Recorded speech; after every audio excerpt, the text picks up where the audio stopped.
All right, class is in session. I am here to answer any and all of your questions about the wonderful world of professional voiceover. Any tips for mastering other accents or languages? That's such a specific first question, but yes, my go-to right now, as far as accents, other than just absorbing content that is in that accent, is accenthelp.com. ACCENTHELP.com. You do have to pay for it, but they are very nice, very thorough courses on loads of different accents. And I've used it for Australian, and I'm using it for another one that I'm not going to mention yet for a future D&D campaign. And I also used it for Greek for the Droam and Defiance Wrestling campaign. Love it. It's great. Big recommend. It's so thorough. It goes over all the different sounds and how they shift, and it gives you audio sample recordings of native speakers, reading sentences using those sounds so you can really hear it. It's beautiful. Are there any breathing exercises I do to get accents right? No. In general, there aren't. I don't often think about the breath of accents. That's not usually part of it. Breathing is just voice in general. Breathing was like the number one first thing I learned in my voice and speech class in theater school at NYU Tisch School of the Arts. I had a voice and speech class 3 times a week for like 2 years. And the first thing we learned was breathing from your diaphragm, breathing, for lack of a better term, into your stomach rather than your chest. So you put your hand on your chest and your stomach and make sure when you are inhaling that your stomach is expanding rather than your chest rising. And so I'm pretty sure I've just gotten that into my body. That's just muscle memory now because I practiced it so much in university and college that's just part of how I breathe now, and I'm sure that has helped in some form that I can't even really grasp. What equipment do you use for your studio? So a lot of auditions that I have say like at the end of your audition, please state your microphone and your preamp, basically, and whether you're set up for Source Connect. Source Connect is the program where you can record on your end and the engineer on their end can save your recording themselves while you are also like chatting to them. So what I usually say is I'm recording on a Neumann TLM 103 using a Focusrite Scarlett Solo, and I am set up for Source Connect Standard. So that's what I use. That info is also all over my VO website, annabrisbane.com. If you click on Home Studio, you will see all of the things that I use. And there's also a little demo recording there of what my home studio sounds like. Also uploaded a video of making over my studio a couple years ago, I guess. 2020, was it? The year of the home studio. And I'm really happy with where it is right now. I don't think it needs a super upgrade for a while yet. How do you make a demo? Like, what should I include? Ooh, the moon and Mars. How do you make a demo? Woo, baby. One better question is, when do you make a demo?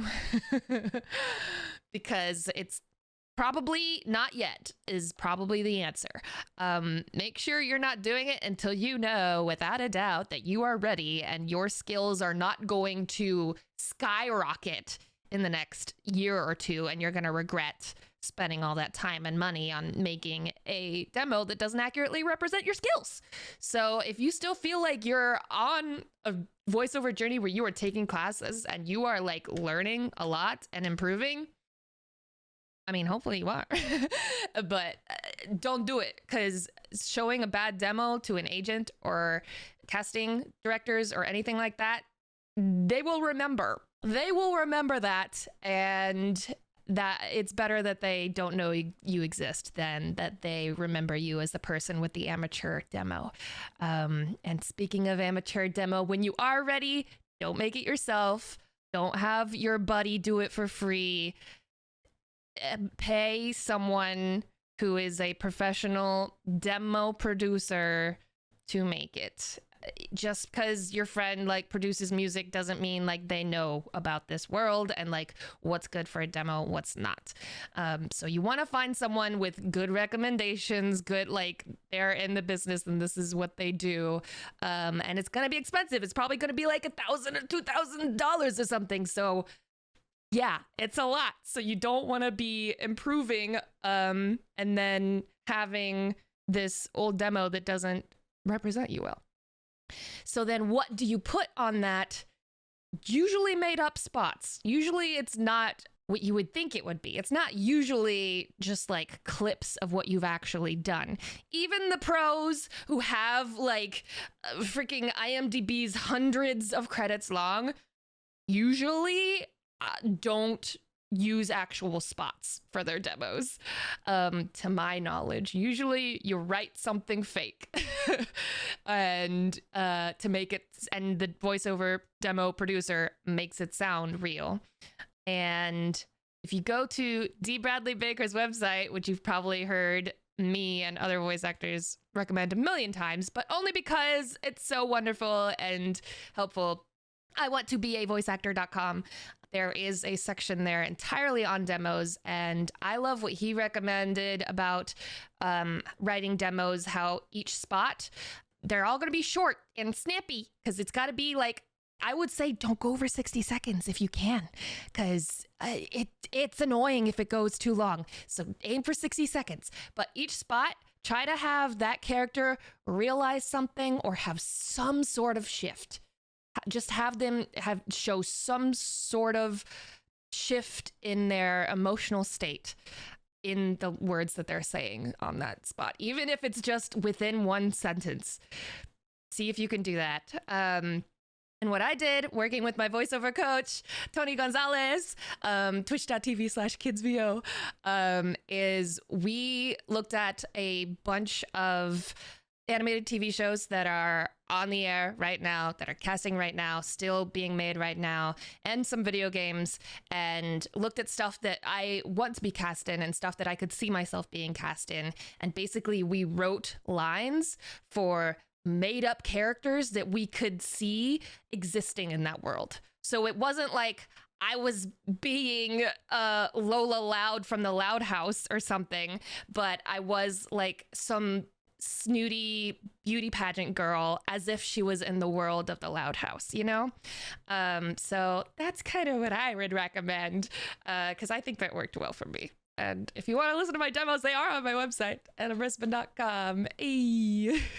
What's your advice for portraying realistic emotions? I often feel when I'm reading high emotion lines like extreme anger or sadness, it feels forced and not genuine. Ooh, big acting question. So, lots of acting classes. It's just going to take a lot of acting classes and learning a lot of different methods and seeing what works best for you. Or maybe you're a method actor all the way. Maybe it's just a step down from that, something kind of Stella Adler-y. I think, was it Stella? No, I think it was Uta Hagen. I read Uta Hagen's book, Acting, what's it called? Respect for Acting, was it? Or it was either Respect for Acting or A Challenge for the Actor. Sorry, I recommend them both, but because I've read them both, but I can't remember which one she said this in. But she said, like, I am not often scared if I'm acting in a play and I need to be terrified of something.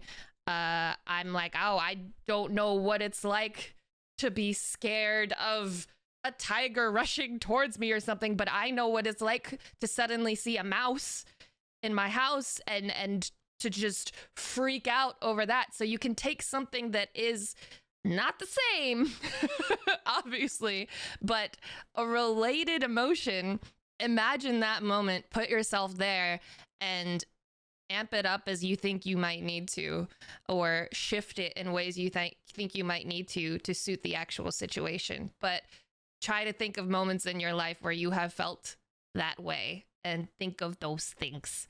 If that works for you. Not everybody likes more personal, like, method, thinking of own moments in your life to get into an emotional state sort of acting. Some people just play and don't really think about it, and it works. I don't often think in that way anymore. It's usually more instinct now, and just kind of thinking in the position of that character and how they are feeling in that moment, rather than like, oh, I gotta really get myself there. But I'm not that often put into super emotional situations in the jobs that I've had so far. So if I really need to get there, then I very well could go back to doing that and the stuff that I learned in school, but often don't have to. But it's nice to just have that in my wheelhouse if I really need it, you know? Not gonna lie, I hate method acting. I hate when method actors take it too far, like Jared Leto. You don't need to bring method acting so far that you are legitimately a dick to other people. Like, you don't need to do that. The amount that's gonna help your performance, like the percentage there versus the percentage of you making the world a worse place, like, not worth it, you know?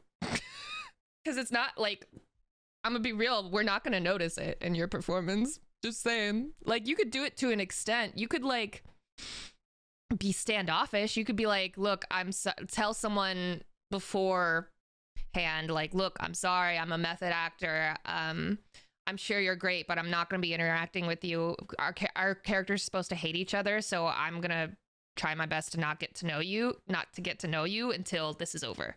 So I'm just kind of going to be ignoring you and pretending I hate you, but I promise I don't.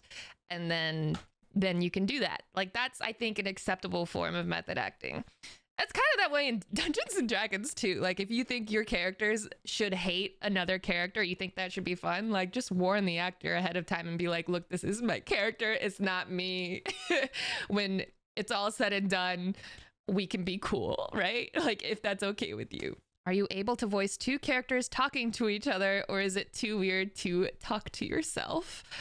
I've done it before, but not on purpose. So I was on the podcast Digital Sky, the narrative, like audio drama podcast thing a while ago. And the first episode I did, I was playing a younger version of myself, the character talking to an adult version of herself.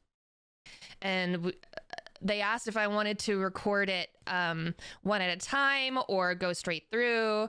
And I was like, probably one at a time, just for consistency's sake. But let's just go straight through one time, just so I, like, have the gist of it and stuff. So I went straight through one time, and they're like, that was great. You were just talking to yourself, like, you were consistent with the voices, so we could just keep doing that. And I was like, all right, cool. But it's not very often I've been in a situation where I need to talk to myself. How do you take care of your voice when you have a challenging day, apart from, resting? I'm assuming you mean challenging day, like a vocally taxing voiceover job, like screaming in a video game or something. It's about resting, and it's about a lot of water. It's the day before is the most important, really, is the full day before, drinking so much more water and getting a full night's sleep if you can. Drinking all the water. I also have, some of these, like, ninjom herbal candies and stuff, and the syrup that I think is also from ninjom. I could be wrong. But I don't often need that. I've never destroyed my voice on a job before. I felt like a little tickle, from a long day of screaming, long day being 4 hours, which is not usually all screaming, but often much screaming.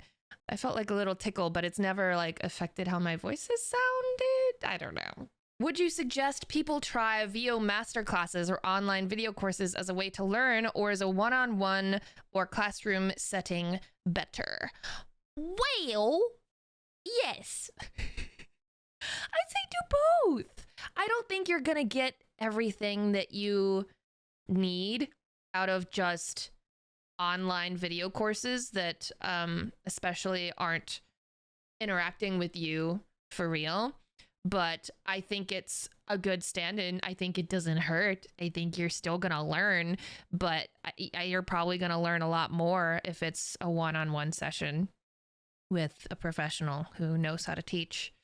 So I'd recommend both. But especially right now, especially if you're not in LA or another one of the big voiceover hubs, do the online stuff. There's so much more online classes now than there ever have been before. So take advantage of that, man. They're great.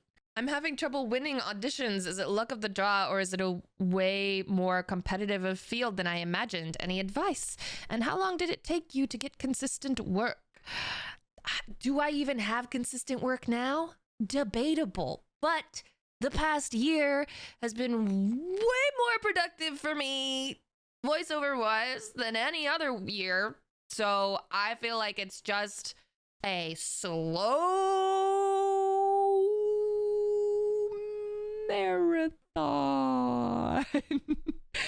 Freaking tortoise in the hair, man. My first agents in Los Angeles, my first voiceover agency I was at for, I think, 4 years. And I think I booked 2 things. And one of them was just like, it was like a demo commercial. It wasn't even a real commercial. And then one was like a McDonald's radio commercial. And I don't think I booked anything else from like 2014 to 2018. Nothing. I might have done like little small things here and there for like YouTube stuff, but like, I don't think I was in anything. And so my agent dropped me. Like, that's what happens, And then I booked something else and didn't have an agent. I booked something on my own. So I took it to CESD and I was like, hi, excuse me, I booked this job. Could you like help me, please? And they were like, okay. And they helped me, and then they're like, let's come in for like a general chat. And then I came in and I basically like auditioned for them, basically. I had like a meeting with them, and then they're like, yeah, we'll sign you. And I was like, great. And then I booked so much more within the next couple of years. And it's not like my first agent was bad. My first agent was also one of the top voiceover agents in Los Angeles. It just wasn't happening for me, whether I wasn't there yet or it just wasn't in the cards, man. I don't know how much I've actually changed with my auditioning game or not. It's so hard to pinpoint, but God, I've booked so much more in the past 365 days than ever. And I don't know if I'd call it consistent work, but compared to before, it's a lot more. So you just gotta keep at it and keep getting better. And even if you feel like, I feel like these are good, like, why aren't they booking? Like, stop worrying about that and just be like, what else could I do? Like, let me learn even more. Even if I feel like I'm ready and I'm so good, like, let me get even better, baby. Go take some more classes. See if you can find like a coach and just like consume all of the like voiceover podcasts, like VO Buzz Weekly and like Talkin' Tunes and stuff like that. Read the books like Voiceover Voice Actor by Yuri Lowenthal and Tara Platt. Watch the shows that are out right now. Play the video games that are coming out right now with like voiceover, obviously, and like really get a feel for like what things sound like now, because it's not the same as it was 10 years ago, You're never done learning. That's right. Regarding those online courses or coaching sessions for people who might not have the extra money to have a regular coach, what would recommend practice-wise? I would recommend reading out loud, just reading to yourself out loud. Don't worry too much about acting it even, and just absorbing all of the free stuff that you can. And that, I think that would be podcasts and YouTube shows and such. And I guess everything that I just said, watching cartoons and video games that are out now and just practicing.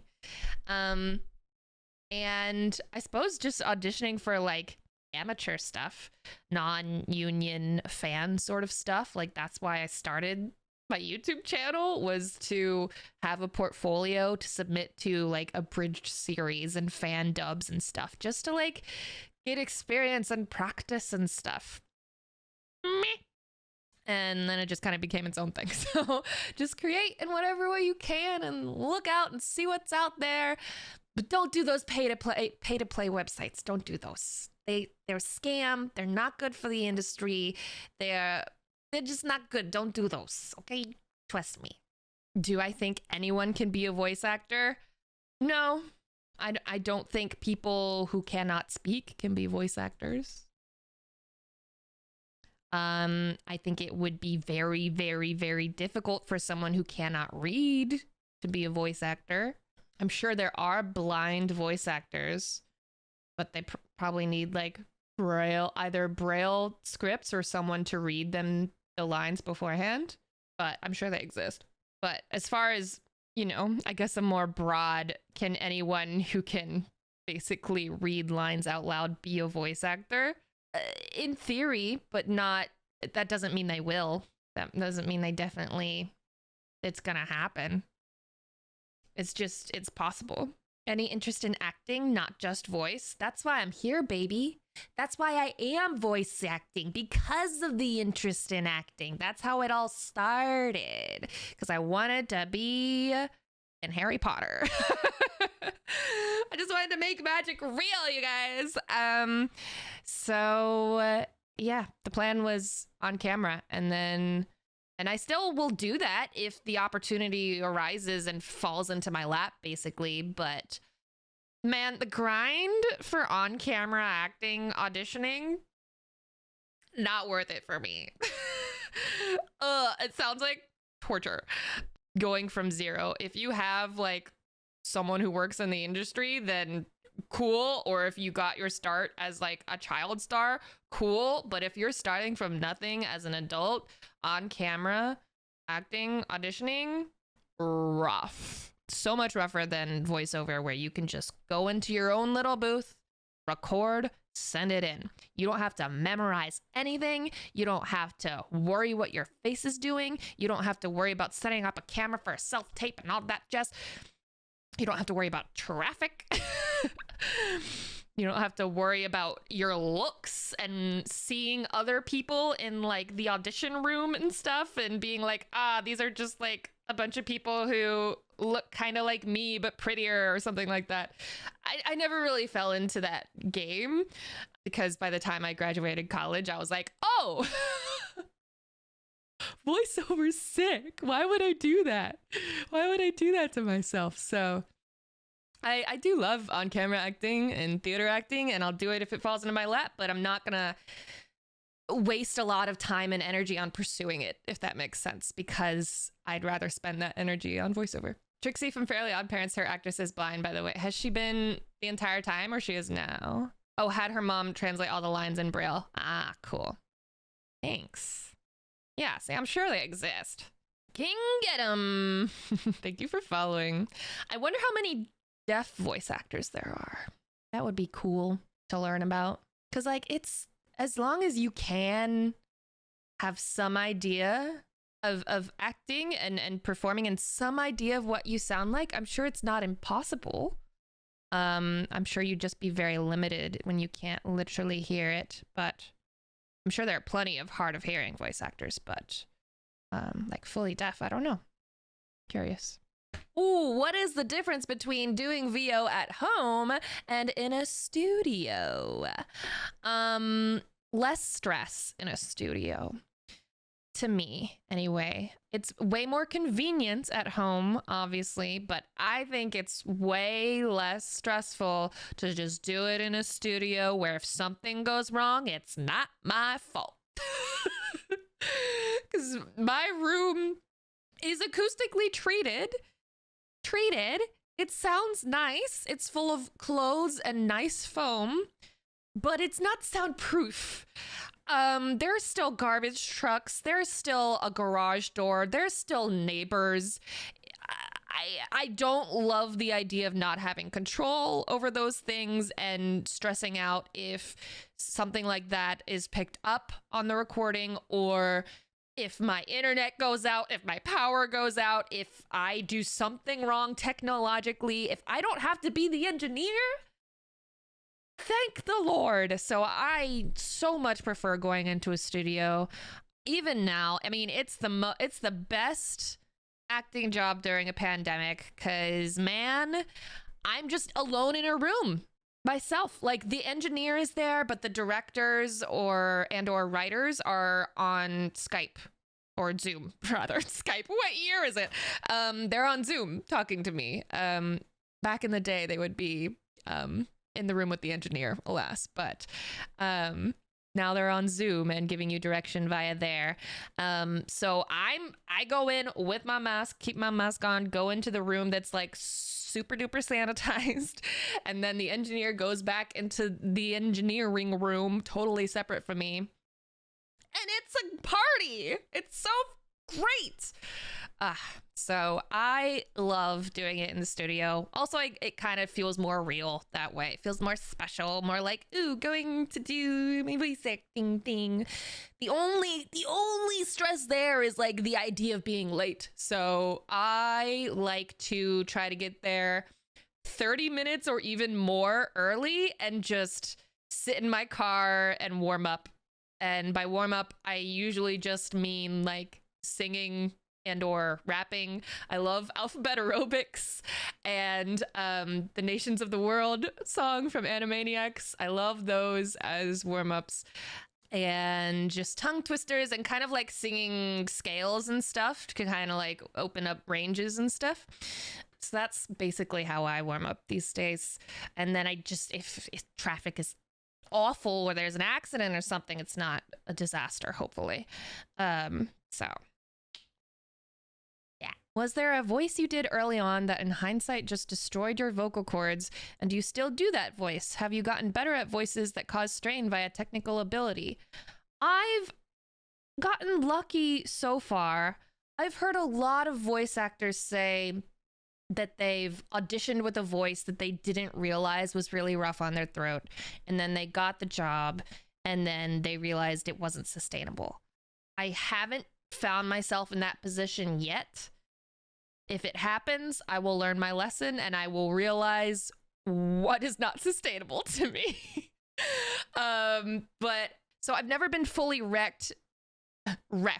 fully wrecked from a voiceover job. I have been kind of wrecked from a YouTube voices video, and weirdly, the one it was my League of Legends laughing impressions video. Like, I imitated the laugh of like all the champions in League of Legends, and that wrecked me and I was not expecting that. So yeah, I think it was just because probably a lot of throaty laughs or something that I wasn't realizing I was doing. Because like impressions that I do on YouTube and stuff, even if they are bad for my voice, like I don't know, like Charizard or something. It's not like I'm doing Charizard for 2 hours. I do Charizard for 10 seconds and then I move on to something else. You know? Recommendations for where to go for entry-level experience. Free work, pay-to-play, agencies, particularly for someone not in LA. I would say entry-level, you've never done frickin' anything. I'd say go to behindthevoiceactors.com/casting-call and just do fan jobs. Like, just have fun playing and working with other people and like getting direction from people and auditioning for stuff that does not matter professionally. You're not going to put these things on your resume, you know, but it's just building up your experience and your confidence, really, at the end of the day. Because if you were to do just that for 5 years, you'd get really good, you know? And you could do that from anywhere in the world. Don't use those pay-to-play websites. Just, if you gotta pay for it, it's not. You should never have to pay to work. The only thing you should have to pay for is your equipment, not for a chance to audition. So invest in your equipment and more importantly, even than the equipment in the beginning, the classes you're training, rather than a chance to audition. Behind the voice actor shutdown in September, the casting call part? What? Why? Is there like a replacement somewhere that does a similar thing? Okay, so there's a replacement for Behind the Voice Actor Casting Call. Castingcall.club.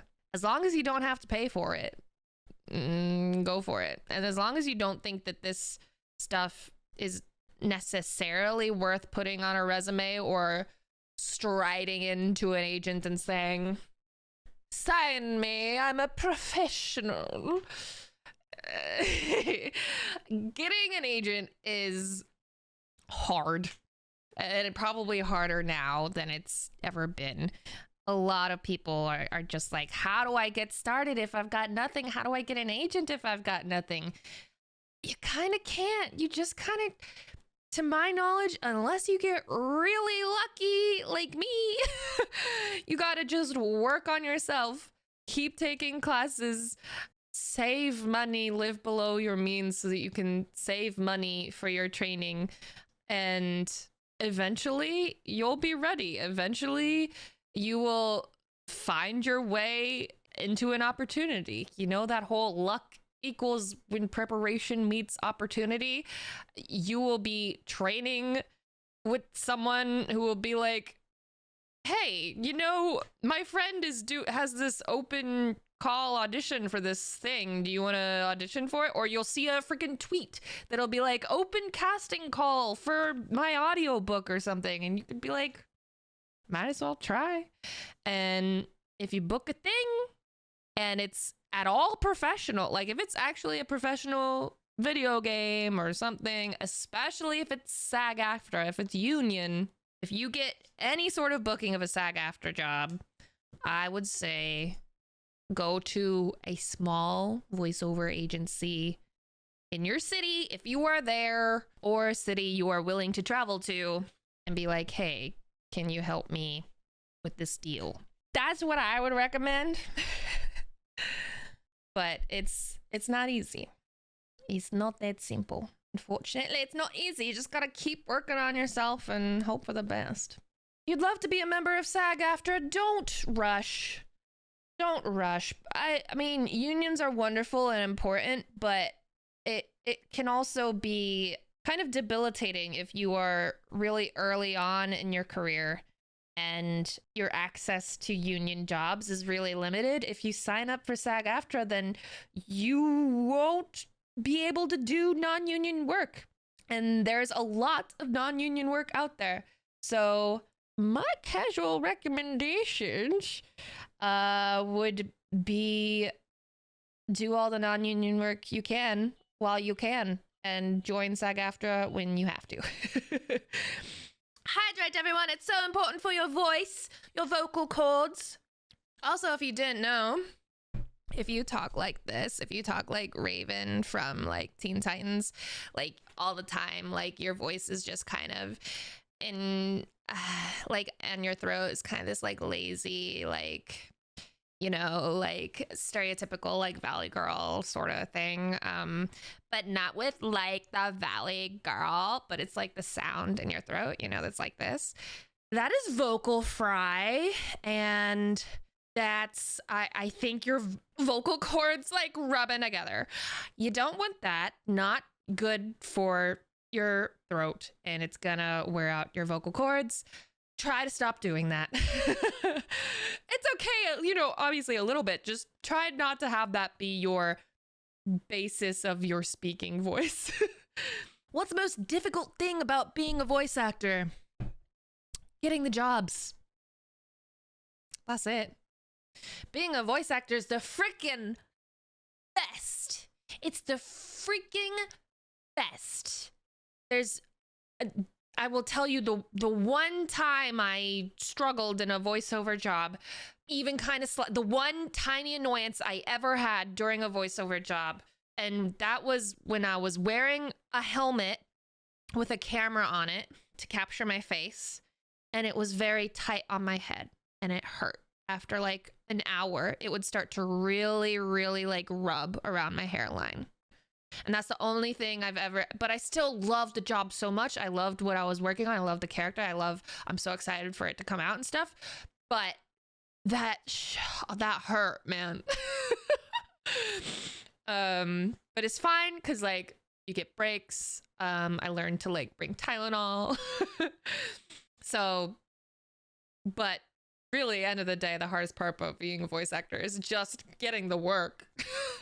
Because it's such a great freaking job that obviously everyone wants to do it. Obviously, there's a big demand. There's a lot of talented people out there. Have I done a full motion capture job? Nope. Not yet, unfortunately. I have had my face captured. I have had my face captured with the dots. I've never had my likeness captured that I'm aware of. And I've never done the suit full motion capture. But I've taken classes at Mind's Eye Tribe. If you want to Google Mind's Eye Tribe, it's a classes group in Los Angeles run by TJ Storm, who was the motion capture artist for Godzilla and Darth Vader in like video games and like a bunch of other incredible stuff. Thank you, Chris, for the link. That it looks correct to me. And they're great. They're wonderful. I've taken their intro to motion capture like bootcamp class. I've taken their magic class where they taught like spells, and it was like from the Force to like Harry Potter. It was like all kinds of spells. It was very, very cool.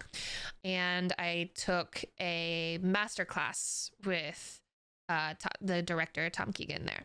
So that was just like acting motion capture and like auditioning motion capture and stuff. So big recommend.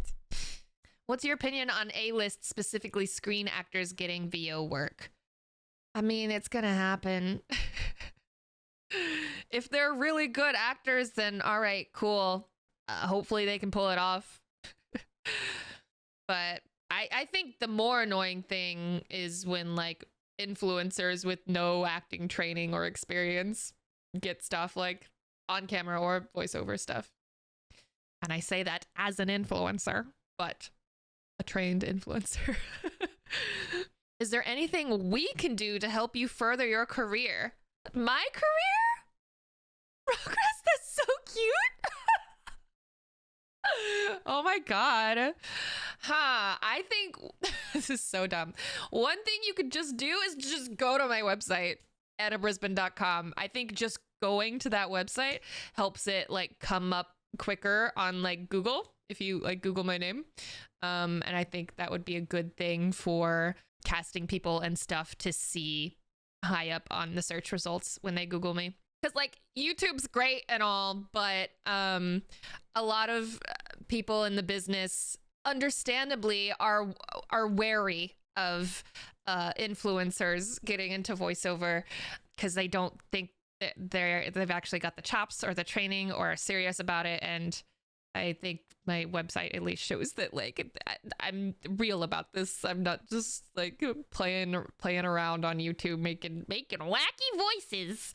I'm an actor. You know? Yeah, what else could you do? Dang. I don't know, other than just like share the love and like share my videos and tweets and stuff. It's especially if it's my tweets about voiceover. If I like announce a job or something on voiceover, if I tweet something like, I'm in this game and this is my character, just like hitting retweet on that, I think is plenty, because it just kind of helps spread the word that like I'm doing the thing. just being here is enough, honestly. Just like the moral support is like really meaningful. Like the main reason that I had the confidence to move to Los Angeles and like really pursue this was because freaking YouTube gave me this freaking ego. Just the Pokemon video blowing up made me go like, hey, maybe I really can do this, you know? So that's huge. That's enough. Thank you. Ciao Chickadee, do you own any merchandise of any characters that you voiced? One. I think just the one. Remus, come here. We're gonna get the one piece of merchandise that I own. Here she is. It's Dahlia Kino. Yeah, from Monster Prom. It's her like statue thing from Monster Prom or Monster Camp, I guess. This came out more with Monster Camp, but Dahlia Kino is pretty sick. She's this buff blue goddess, and I've got this adorable statue thing of her. Yeah. I think this is the only thing I have. Would you say your YouTube channel helped with adding to your VO experience? 100%. Yeah, for sure. I think it's huge that I'm privileged enough that my side job while pursuing voiceover is something that is usually helpful in my training. You know, like listening and trying to imitate cartoons or video games or what have you is training my abilities for my ear and stretching my voice and stuff. I think just that is huge in keeping up my skills. Regarding agents, how would one go about pursuing one, especially in areas less primed for larger VA gigs? What would be the process? I am not sure how to answer this for areas that don't really have agents, voiceover agents. I'm not sure what kind of agencies. I'm sure there are some out there, but you'd probably have to research on your own what voiceover agencies take remote actors that aren't local to wherever they are. I'm not sure as far as being somewhere else. I think this is the best time in the world to not be a voice actor in Los Angeles or Toronto, Vancouver, Dallas. Like, you can do it because almost everything has the option, at least, to record remotely, but you're still gonna have a better shot in one of those cities, or New York. New York is mostly commercials though. Yeah, as far as pursuing an agent, it's gonna be really, really hard if you don't have any sort of referral. And the best referral you can have is from a respected casting director that they will recognize. And that would be basically a casting director on a video game or a show or a commercial or whatever that is giving you a job. That is the best situation you can be in is, but you know, getting that job, obviously without an agent, not gonna be easy. So obviously it's freaking catch-22, I know. But it's just, you keep working on yourself and then eventually luck, preparation meets opportunity, I guess. It sucks, but you just got to keep working on yourself and making connections where you can, networking, being a freaking annoying, what's it called, schmooze, and trying to join the community and get to know people and stuff. Join Facebook groups, join like practice groups, workout groups with like other aspiring voice actors and stuff.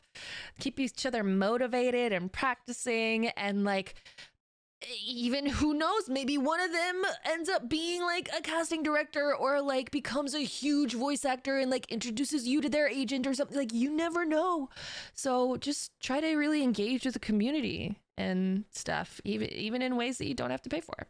The way I got my first agent was thanks to the incredible Michael Carr, who saw my freaking Pokemon video and emailed me in like 2012 or 2013 and was like, hey, I'm either a junior agent or an agent assistant or something at this agency, voiceover agency in LA. Like, you should come, like, I think your stuff is really cool. I think you should come see if we're a good fit for you or something.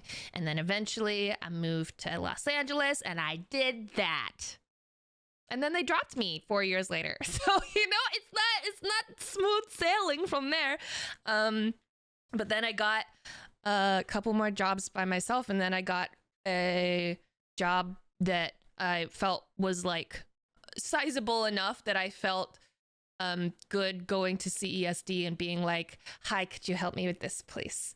And I think that's what really convinced them to sign me. Because also CESD, my current agent, denied me in 2014. Like, I asked my first agent and my current agent, CESD, in 2014, and CESD said no, and my old agent said yes. So I signed with the old agent, and now I'm at CESD. So it's a weird world, It's like, I guess I really am way better than I was 8 years ago when I moved here. For those who don't have the extra income yet to invest in equipment, can you do acceptable voiceover work on your phone? And if so, what would you recommend for practicing?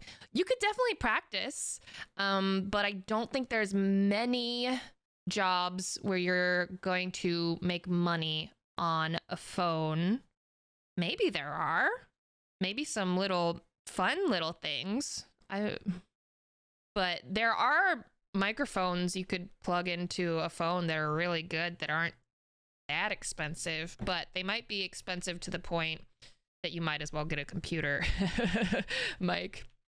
The travel mic I use for my phone is the Shure MV88, but it's $150. Like, at that point, you might as well get so I would recommend doing what you can to save up like $100 or $150. Like, make a piggy bank, do what you gotta do to get even just $100 for a nice mic. I think, or go on eBay.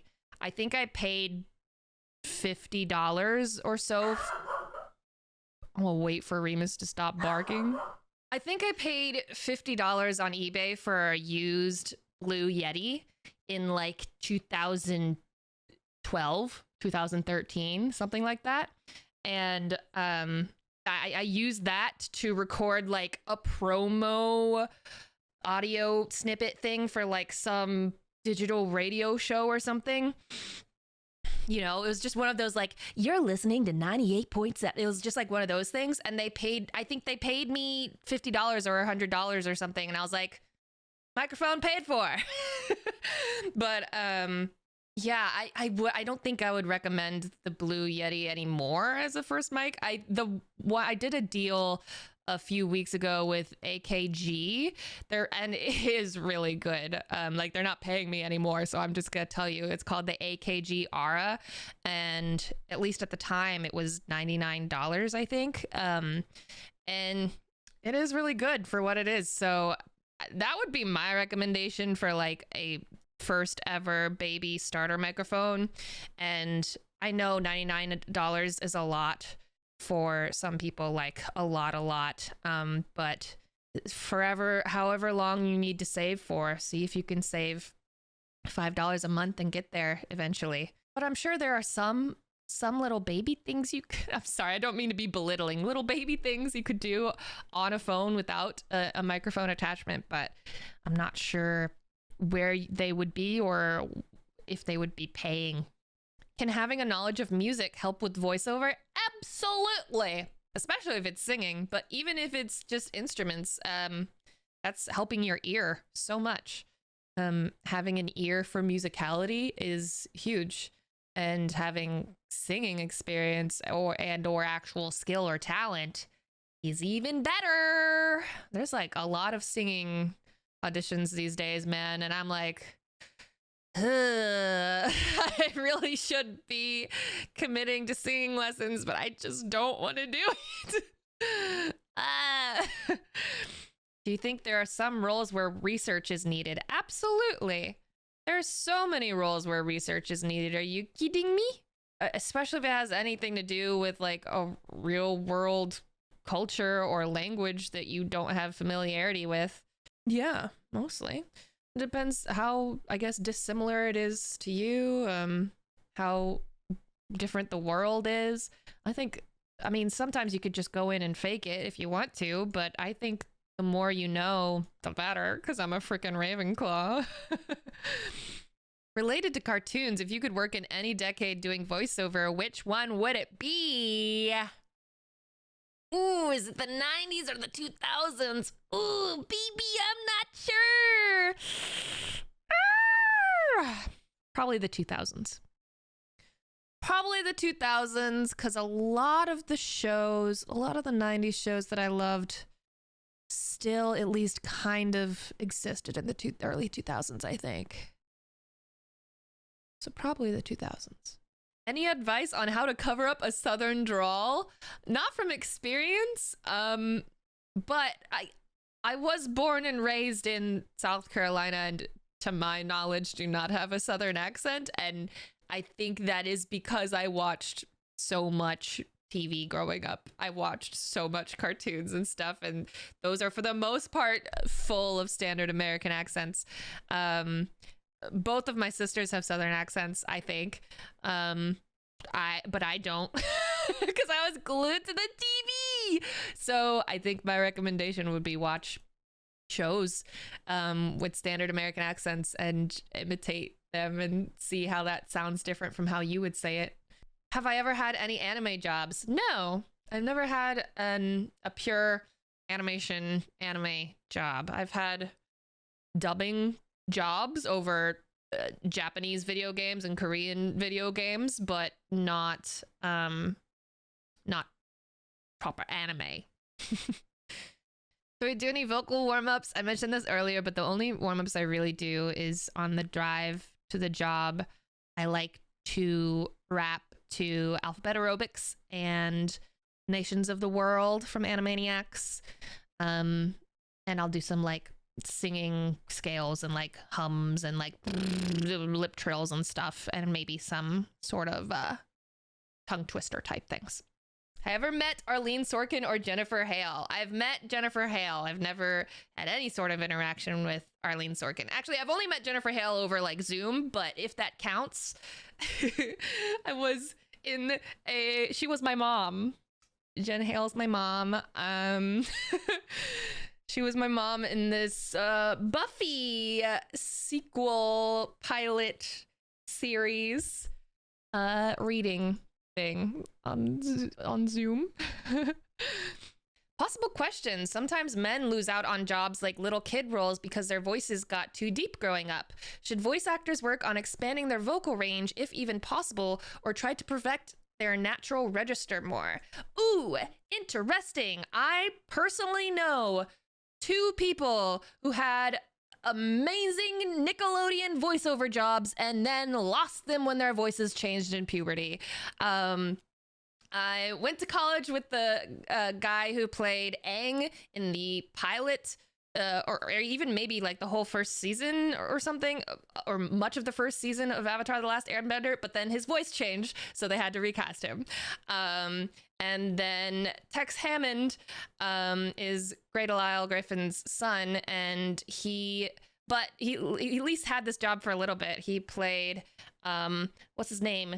Lincoln Loud from the Loud House for, I don't know, a season or so, and then his voice changed, so they had to recast him, but he at least got to do it for a bit. But should voice actors work on expanding their vocal range to try to perfect their natural register more? I mean, it wouldn't hurt, but I'd say don't stress about it, because if your voice changes like in puberty or something, then you can just do the other jobs that you are now in the range for. Like, if you're still in a range for something, even if your voice shifts, if you can increase your range, why not? But I'd say don't like lose sleep over it. Hey, I'm a theater major and I want to get into VO, but I don't know where to get started and I don't know how to mix my vocals. Doesn't help that I'm a man with a high-pitched voice. Hey, that's fine. There's nothing wrong with that. There are high-pitched voice men out there. We need you. There are characters for you out there. You're in there somewhere. I mean, really, the deep voiced men are very limited on like what characters they can play. Like most protagonists guys are probably like tenors or something. But but there's a place for you in there. If you're a theater major, you're on the right track. You're doing great. Just keep learning acting and getting performing experience, and mixing your vocals. I don't think you have to like mix your vocals as good as like a music producer. You just got to know how to like select everything. And I literally, what I do on my auditions is I hit record, I let it play silently for a few seconds so that I can select it later for noise removal. So I have a silent few seconds and then I start. And then when I'm done, I highlight it all and I go to like effect or edit and I hit normalize and then I hit okay, and it just normalizes. It just makes everything loud but not too loud. And then I highlight the silent part and I go to effects and I hit noise removal and then I hit like get noise print or whatever the word is and hit okay. And then I select everything and I go to noise removal and I remove the noise so that if there is any hum, there really shouldn't be because my room is away from any hum. But if there is, I get rid of it. But as long as it's not like blowing out the speaker or too quiet, you can't hear it, you're fine. You don't have to like mix your vocals with other things. Like you don't need to layer your voice with anything else because auditions are just going to be your voice by itself. So if there's anything you're curious about how to do it on your audio editing program, I just use Audacity right now, but I think I'm going to try to switch to Reaper sometime soon. There's a YouTube tutorial for everything. And you got it. We need high-pitched men vocals as well. So thank you for existing. You're filling out the world of voices. We need variety, you know? It's boring if they all sound the same. You got a weird voice, even better, you know? Because then you stand out. Should you have coffee in the morning if you are going to record? That depends on you. Yes, technically, coffee/caffeine, it will dry out. It dries. It's a drying thing. It dries out a throat more than it will moisten it. So do some tests, do some experiments, see if there's a notable difference in how your voice feels and how your voice records on a day without coffee and a day with coffee and a day with two cups of coffee and a day with 1 cup of coffee. And a day with this kind of coffee and a day with this kind of coffee. Like there's so many recommendations for like, don't have dairy, don't have chocolate, blah, blah, blah, because that'll make you phlegmy. It depends on everyone's body is different. Yes, in theory, those things are more likely to make those things happen. But if it doesn't noticeably alter you and you need coffee to function, then you're good. I feel like most voice actors probably do drink coffee in the morning. I don't, just because I don't rely on caffeine, but I mean, I would recommend don't like drink alcohol before a voiceover session. That's probably more of a thing to really avoid than coffee. But coffee should probably be fine. But if coffee really like seems to be a problem, like, I don't know, do tea or something. Don't they say like an apple gives you like just as much energy as a cup of coffee or something? I don't know. And apples are really good, especially green apples for voiceover. Granny Smith apples. If you're recording something and you're noticing there's a lot of like mouth noises and clicks and like nastiness in it, get you some green apples, Granny Smith apples, have them on hand. Something about those apples specifically soaks up the nastiness in your mouth and clears up your voice. Can't wait to hear your work in God of War. Thank you. Same. I cannot wait. What do you think of portable booths? It is what I will use since I live in a 1-bedroom apartment. And what editing program do you use? I plan on using Adobe Audition. I've never really used Adobe Audition. I use Audacity right now, but I'm thinking of switching to Reaper. Portable booths. I bought a porta booth like 7 years ago or something, and I pretty much never use it. But it's better than nothing. If you don't have anything, if you don't have a closet, if you don't have anything, a portable booth's better than nothing. Any dream voiceover roles you've been thinking of? I mean, literally anything in like DC and Marvel, you know, especially like the Bat family, for lack of a better word, and like Harley Quinn. Anything in the Batman world is like, but like truly anything Marvel as well. And really anything on like Cartoon Network, Disney, Nickelodeon. Any cool new show, man. Apples keep the dock away, but it depends how hard you throw them. Would you say there's a dialect/accent most requested in USA voiceover, or have you found that it's always different? Interesting question. I feel like I really get a range. I get requests for German, Australian, Scandinavian, Eastern European, UK. I don't know. Like maybe British, but even that is not too often. Like it's really a range, I think. And it's not actually very often, I don't think, that I feel like I more often get like a specific European country rather than like, or Australia, rather than like a specific US state, you know? It's not often that it's like, give them a Boston accent, you know? But thank you so much for doing this, you guys. This was very fun. If you guys like this, I'd be down to do this again. Maybe it's like a monthly or every other month sort of thing. Yeah, that's it. If you're watching this on YouTube, click the link in the description and hang out with us on Twitch. It's a good time. And we get to hang out with these lovely people. And we've got a Remus cam. Remus hangs out with us, and it's very fun. Thanks for hanging out. Okay.